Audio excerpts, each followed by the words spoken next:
नमस्कार दोस्तों, India speaks daily के फॉरेन न्यूज बुलेटिन में आप सभी का बहुत बहुत स्वागत है। मैं हूं आपके साथ रति अग्निहोत्री।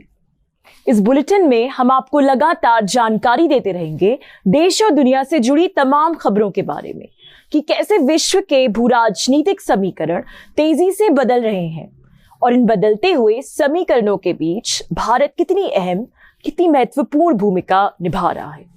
तो शुरुआत करते हैं आज के बुलेटिन से। अमेरिका में तख्ता पलट हो चुका है। अमेरिका के पूर्व राष्ट्रपति डोनाल्ड ट्रंप ने शासन की बागडोर जो बाइडेन के हाथों सौंप दी है। हालांकि ट्रंप ने अमेरिकी व्हाइट हाउस की परंपरा को तोड़ते हुए जो बाइडेन का जो उद्घाटन समारोह था, जो उनका शपथ ग्रहण समारोह था, उसमें सम्मिलित नहीं हुए डोनाल्ड ट्रंप और उससे पहले ही फ्लोरिडा के लिए रवाना हो गए। लेकिन जाने से पहले उन्होंने एक स्पीच दी, एक वक्तव्य दिया जिसमें उन्होंने अपने कार्यकाल में किए गए सारे उल्लेखनीय कार्यों का ब्यौरा दिया और कहा कि वे आशा करते हैं कि बाइडेन के नेतृत्व में भी अमेरिका अपने लोगों के लिए और पूरे विश्व के लिए उसी प्रकार के उल्लेखनीय कार्य करेगा। उधर जो बाइडेन यानी जोसेफ रॉबिनेट बाइडेन ने देशवासियों को प्रथम संबोधन दिया अमेरिकी लोगों को और संबोधन में कहा कि सभी अमेरिकियों को एकजुट होकर कोरोना महामारी से और आपसी वैमनस्य की भावना से और आर्थिक बदहाली से लड़ना है, इस पर विजय पानी है। उन्होंने कहा कि ये जो दिन है ये अमेरिकी लोकतंत्र के इतिहास में एक सुनहरा दिन है और ये अमेरिकी लोकतंत्र की जीत को दर्शाता है, उसकी ताकत को दर्शाता है। जो बाइडेन, आपको बता दें, काफी लंबे समय से अमेरिकी राजनीति में सक्रिय है और जब बराक ओबामा राष्ट्रपति थे अमेरिका के, बराक ओबामा के कार्यकाल में भी ये उपराष्ट्रपति रह चुके हैं। बाइडेन का जो बैकग्राउंड है एक वर्किंग क्लास बैकग्राउंड है, यानी जमीन से जुड़ा हुआ बैकग्राउंड है। इनका जन्म 1942 में हुआ था। इनके पिता जोसेफ बाइडेन सीनियर फर्नेसेस को साफ करने का काम करते थे और कार सेल्समैन भी थे। कमला हैरिस, जो कि अब अमेरिका की उपराष्ट्रपति हैं, ये अमेरिका की पहली महिला उपराष्ट्रपति होंगी। और भारतीय मूल की कमला हैरिस, जिनके पिता जमाइकन हैं और माता भारत से है। कमला हैरिस भी लंबे समय से अमेरिकी राजनीति में सक्रिय रह चुकी हैं। इससे पहले अमेरिकी सीनेट में कार्यरत रह चुकी हैं कमला हैरिस और कैलिफोर्निया की अटॉर्नी जनरल भी रह चुकी हैं। तो अब जो बाइडेन तो राष्ट्रपति पद पर आसीन हो चुके हैं, लेकिन एक सवाल जो हम सबके मन में लगातार उठ रहा है कि जो डोनाल्ड ट्रंप की जो लीगेसी है, काफी सारे क्षेत्रों में जो विरासत है, उसे जो बाइडेन के आगे ले पाएंगे और किस प्रकार से खासकर कि भारत के संदर्भ में उनकी क्या पॉलिसीज होंगी और किस प्रकार से भारत के संदर्भ में डोनाल्ड ट्रंप की जो लीगेसी है उसे जो बाइडेन आगे बढ़ाएंगे। तो भारत की जो अपेक्षाएं रहेंगी जो बाइडेन से, वो इस प्रकार है।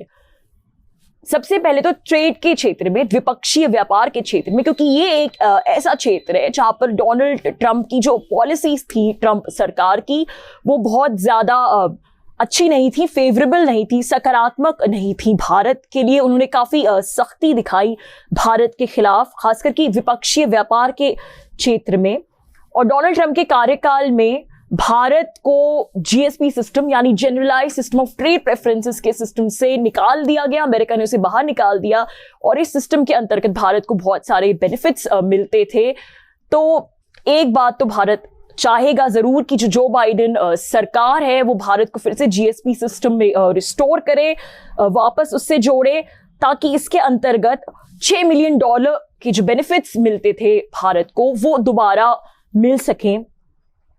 और ट्रंप ने जब भारत को जीएसपी सिस्टम से हटाया था तो उनका तर्क ये था कि दोनों देशों का जो द्विपक्षीय व्यापार है उसका जो पल्ला है वो भारत की तरफ ही ज्यादा झुकता है। यानी भारत जो एक्सपोर्ट करता है, जो निर्यात करता है अमेरिका को, उनकी संख्या, जो कुछ भी वो भारत अमेरिका से इंपोर्ट करता है भारत, उससे कहीं ज्यादा है। इसलिए भारत को इस प्रकार की सब्सिडीज की, इस प्रकार की बेनिफिट्स की कोई आवश्यकता नहीं है, ऐसा ट्रंप का तर्क था। लेकिन अब नया शासन आ गया है अमेरिका में, तो भारत को उम्मीद है कि जीएसपी बेनिफिट्स जो है वो कम से कम रिस्टोर हो पाएंगे। इसके अलावा ट्रंप सरकार ने भारत के एल्यूमिनियम और स्टील एक्सपोर्ट्स पर भी टैरिफ्स लगाए थे। तो भारत निश्चित तौर पर यह भी चाहेगा कि इन टैरिफ्स को भी वापस ले लिया जाए। तो अगर वृहद परिप्रेक्ष्य में देखा जाए तो ट्रंप सरकार की जो व्यापार नीति थी उसका सीधा सीधा मूल स्तंभ था, मूल मंत्र था अमेरिका फर्स्ट, लेकिन ये जो अमेरिका फर्स्ट का मूल मंत्र था इसका एक और भी पहलू था, और वो ये था कि डोनाल्ड ट्रंप जो थे वो विकासशील देशों को जो ट्रेड सब्सिडीज मिलती थी, और जो WTO भी ट्रेड सब्सिडीज देता है विकासशील देशों को, वो उसके विरुद्ध थे। उन्होंने इसके विरुद्ध बहुत कैंपेनिंग की, बहुत ज्यादा लॉबिंग की। तो जो चीन से व्यापार युद्ध चला, अमेरिका का ट्रेड वॉर, वो तो एक अलग जगह, एक अलग मुद्दा है। लेकिन जहां तक द्विपक्षीय व्यापार की बात है, ट्रेड की बात है, तो उन्होंने भारत को भी नहीं बख्शा और ऐसे बहुत से कठोर और सख्त फैसले लिए जो कि भारत की अर्थव्यवस्था के लिए आगे चलकर अच्छे साबित नहीं होंगे। तो अब भारत ये उम्मीद करता है कि जो बाइडेन कम से कम ट्रेड के मामले में, द्विपक्षीय व्यापार के मामले में ट्रंप से कहीं ज्यादा नरम और लचीला रवैया अपनाएंगे। फिर दूसरा मुद्दा है संयुक्त राष्ट्र संघ के रिफॉर्म का मुद्दा और भारत के संयुक्त राष्ट्र संघ का स्थायी सदस्य बनने का मुद्दा। और इस मुद्दे को लेकर डोनाल्ड ट्रंप ने भारत का बहुत समर्थन किया था, और इस प्रकार से किया था कि फिर दूसरे देश भी भारत का समर्थन करने लगे। तो भारत ये उम्मीद करता है कि जहां तक संयुक्त राष्ट्र संघ के सुरक्षा परिषद का मुद्दा है, तो जो बाइडेन एडमिनिस्ट्रेशन है वो ट्रंप की पॉलिसी लाइन को ही आगे बढ़ाएगा। फिर एक मुद्दा है भारत के न्यूक्लियर सप्लाईज ग्रुप की सदस्यता का मुद्दा। इसके लिए भी भारत चाहेगा कि बाइडेन सरकार भारत का समर्थन करे। और फिर सबसे बड़ा मुद्दा यानी चीन या लाल देश का मुद्दा। ट्रंप सरकार ने लाल देश की तानाशाही को जिस प्रकार से पूरे विश्व के समक्ष एक्सपोज किया था, वो अपने आप में एक बहुत बड़ी बात थी, और इस प्रकार का काम किसी भी उनसे पहले आने वाली अमेरिकी सरकार ने नहीं किया था। और उन्होंने इस मामले में एक प्रकार का ट्रेंड सेट किया था, एक ट्रेंड बनाया था, क्योंकि जिस प्रकार का दबाव डोनाल्ड ट्रंप सरकार ने चीन पर डाला, तो उससे विश्व के बाकी देश भी जो चीन के खिलाफ नहीं बोलते थे, बहुत से मुद्दों को लेकर चीन के खिलाफ बोलने लगे। तो जो वैश्विक घेराबंदी हुई लाल देश की बहुत से मुद्दों को लेकर, चाहे वो हांगकांग के जन आंदोलन को कुचलने का मुद्दा या फिर तिब्बत का मुद्दा या फिर कोई भी मुद्दा, तो जिस प्रकार की वैश्विक घेराबंदी हुई चीन की, ये सब अमेरिका में डोनाल्ड ट्रंप की जो सख्त पॉलिसीज थी और जिस प्रकार से खुल के वो बोलते थे चीन के खिलाफ, उसी की वजह से ये सब संभव हो पाया। अब देखना यह है कि चीन को लेकर जो बाइडेन कितने सख्त हो पाते हैं। हालांकि उम्मीद तो यही है कि वो भी चीन के परिप्रेक्ष्य में पहले की ही नीति को आगे बढ़ाएंगे, क्योंकि चुनावी प्रचार के दौरान उन्होंने चीन के राष्ट्रपति को कई बार ठग भी कहा है। पर क्या वो उस तरह के अंकुश लगा पाएंगे जैसे कि डोनाल्ड ट्रंप ने लगाए थे चीन पर, ये तो समय ही बताएगा। डोनाल्ड ट्रंप के शासनकाल में अमेरिका ने विश्व भर के कम्युनिस्ट तानाशाहों के खिलाफ एक प्रकार सी जंग सी छेड़ी। लाल देश की जो दमनकारी नीतियां हैं और एक्सपेंशनिस्ट पॉलिसीज है उन पर, जैसा कि हमने पहले भी कहा, ट्रंप एडमिनिस्ट्रेशन की, वैसे डोनाल्ड ट्रंप की वजह से ही उन पर एक प्रकार का अंकुश लग पाया, चाहे वो हांगकांग का मुद्दा हो या तिब्बत का या फिर ताइवान का, जिसे विश्व स्वास्थ्य संगठन का सदस्य बनाने के लिए अमेरिका ने उसका बहुत समर्थन किया। हालांकि वो अभी तक सदस्य बन नहीं पाया विश्व स्वास्थ्य संगठन का।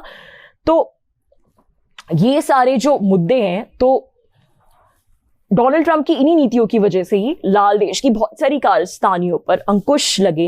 अब जो बाइडेन किस हद तक ड्रैगन को काबू में रख पाएंगे, ये देखने वाली बात है। तो दोस्तों, आज के लिए बस इतना ही। बहुत जल्द आपसे फिर मुलाकात होगी कुछ नए समाचारों के साथ। तब तक के लिए अनुमति दीजिए। धन्यवाद।